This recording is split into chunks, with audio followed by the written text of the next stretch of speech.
Special Counsel Robert Mueller is planning to issue new indictments in the coming days, according to a CBS News report. As of this taping, nothing official has come yet, but it certainly looks like the election pause is over, and Mueller and his team are once again hitting the ground running. Of course, they're doing so with a new sheriff in town and a lot of questions surrounding the future of their efforts. After Jeff Sessions was ousted last week, Donald Trump appointed Matthew Whitaker as acting attorney general, which gives him oversight of the Mueller investigation. I know the president has great confidence in the acting attorney general. We remain very confident that he'll lead there with integrity and in a proper manner. So while the administration may be giving Whitaker all A's, his long history of critical comments about Mueller's work and jurisdiction has others concerned. Whitaker is completely unfit to supervise this investigation since he did prejudge the outcome, and since he's so clearly a partisan on this. There's bipartisan editorializing about this, that he should never have been appointed, and that it does violence to the Constitution. The Justice Department's Office of Legal Counsel is expected to issue an opinion soon, standing by Whitaker's oversight of the investigation. But the state of Maryland has filed a lawsuit claiming he should not even be allowed to serve as acting AG because he was not confirmed by the Senate. Many Democrats generally believe the future of Mueller's investigation is on the line.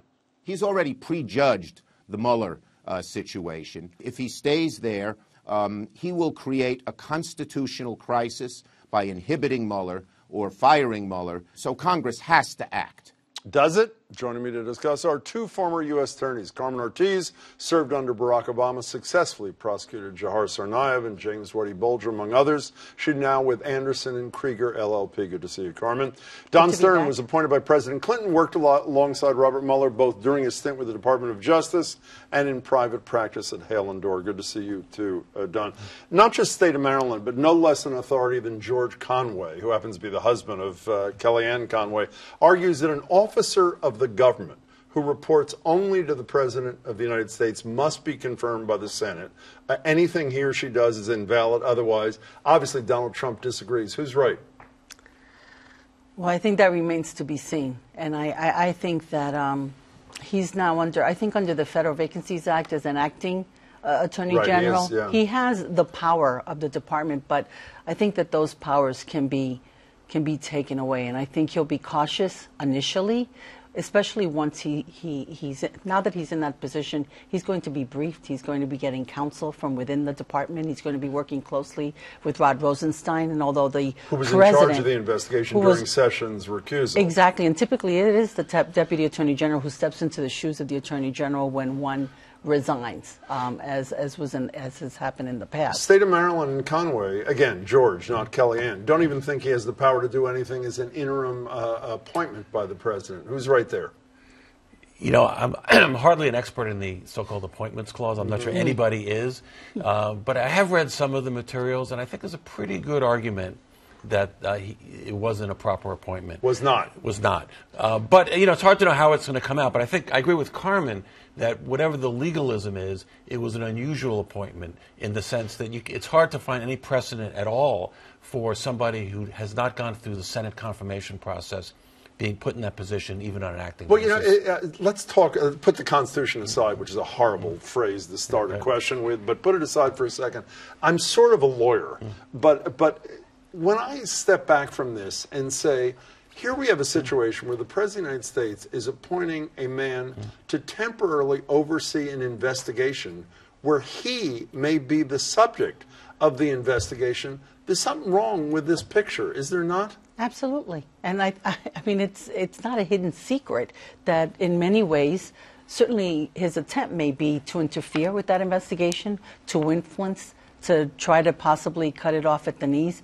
But I think the reality may be quite different. Why do you say that? Well, first of all, we're not too far away from January. And in January, thankfully enough, as a sense of security, the Democrats will be taking over the power in the House.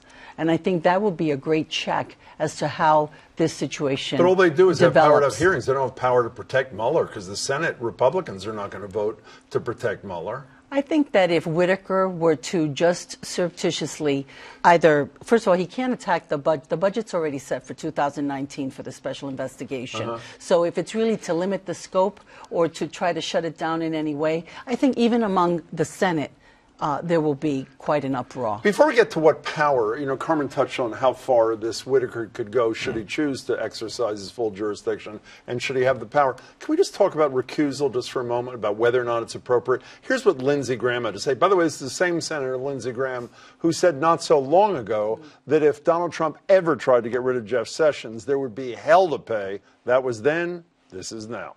You don't recuse somebody because they have opinions different than the people they're overseeing. Trust me, there's politics abounds when it comes to the Mueller investigation, that Trump's guilty, and no matter what Mueller finds. But the bottom line here is that Mr. Mueller will be allowed to do his job without political interference by Mr. Whitaker. Mr. Whitaker, I think, is legally qualified and otherwise qualified to oversee this investigation. I have no idea if he's going to interfere or not. We'll get to that in a second. But in terms of the appropriateness and whether of recusal in this situation, he has said the investigation risks becoming a witch hunt. He has talked about how broad the reach has been of Mueller and that he's overreaching, particularly if he looks into Donald Trump's finances. And obviously, if Russia has leverage, just hypothetically, over Donald Trump because of some financial dealings, that's appropriate. Isn't that the perfect case for recusal, Don Stern? Not really. Why not? Well, before I say these words, which will shock you, which is I agree with Lindsey Graham. Let me preface that. Let me preface that to say that I think it was a wrong-headed appointment to put in place someone on an acting basis who said those things and who, if he does anything at all, which can be interpreted as interfering with the investigation, will come back to haunt Trump. But how can you say that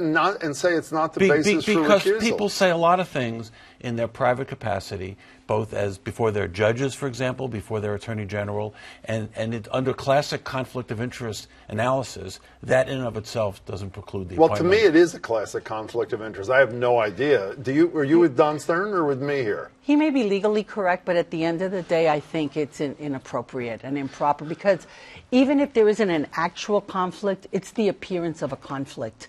And his appointment, an individual who appears to, and not just through private statements, but public statements. Have hostility. Said them on CNN. He wrote articles about it. Exactly. That he could attempt to, he impacts, and this could dissuade, it impacts the public trust in the Department of Justice. But one other point, and this builds on something Carmen said. If he said those things and it affected his decision-making a year ago, I'd be more troubled.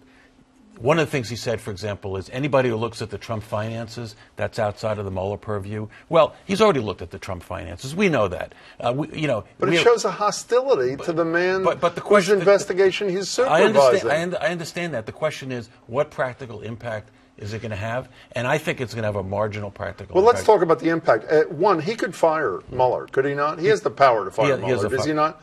Well, he probably has the power to fire Mueller, he does. What else could he do? I mean, Mueller, my understanding is the regulations of the Justice Department regulations say he's got to submit a report to the Attorney General. I would assume the acting Attorney General, assuming this Maryland suit is unsuccessful, has the power to quash the whole thing, redact whatever he wants. If he recommends indictments, I assume, doesn't he have the power to say? What do you mean not exactly? Well, because if he quashes the report, he has to report back to Congress as to why he quashes the report. He can't just put it in a desk drawer and forget about it. Can redact it, right?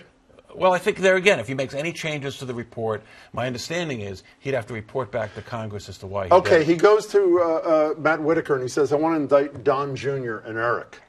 Whitaker has the power to say, like he did to you two, I assume, in your former capacities, nice case, but sorry, you're not doing it, right? Never happened to me. Well, did it ever happen to you? Did it ever happen to you? Not really. I mean, you show what the evidence is, and I think Whitaker is going to have a tough time. He has the power, but at the end of the day, a lot remains to be seen. He's in that position, and once you get into that position, it's sort of like something happens to you. I mean, it's quite an honor. Just and like it's happened to Donald Trump when he became president. Is that what you mean, Carmen? Well, no, that's a whole different situation. Fine. So you obviously, well, you worked with Mueller. You obviously know his MO. Yeah. Do you have any sense of where this is going or no? You know, I have great confidence not only in Bob Mueller but in the team that he's assembled. It's the A team, the A+ team. So, you know, I think it's going to be thorough. It's going to be professional. All this other stuff that's going on is kind of background noise for the hard work that the team. Does he seem to be working his way up the chain to you? Yes, he is. And I think, I think the next round of indictments over the next 4 to 6 weeks will, I think, focus. My prediction is we'll focus on some of the financial information, perhaps the Trump Organization, perhaps Don Jr. I think that's a high likelihood. And Manafort, who apparently is not cooperating as fully with Mueller as he had promised to do, and which may, I assume, impact sentence recommendations, that's pretty high up the chain. The guy was the campaign manager for candidate Trump, yes? True, but quite frankly, I think more information will come. Remember, they immunized Donald Trump's accountant and financial guy. I'm not sure that Manafort, in the few months, it was very limited, his role as the campaign manager, knows that much about Trump's finances, as opposed to, say, for example, his accountant and his tax preparer. Would you be nervous if you're the President of the United States? Sure. Would you? Yes. Before you go, very quickly, assuming he has that gene in him, I'm not sure he does. But I haven't seen you since the murder of a man you prosecuted and convicted, Whitey Bulger. What was your reaction to hearing that news? I was surprised, to be honest with you. I was surprised that he died in federal custody under the government's watch. I was not surprised that an attempt was made, and obviously that it succeeded. I do not think, as many may think, that this was really justice in the end. Whenever I think about Whitey, I think about the victims, their families, what they've suffered and gone through. And I think that tremendous justice was done when we were able to capture him and bring him to trial and bring him to, give him a life sentence. Do you think he could have been murdered in prison without some level of cooperation on the part of some guards or some employees of the Bureau of Prisons? I do.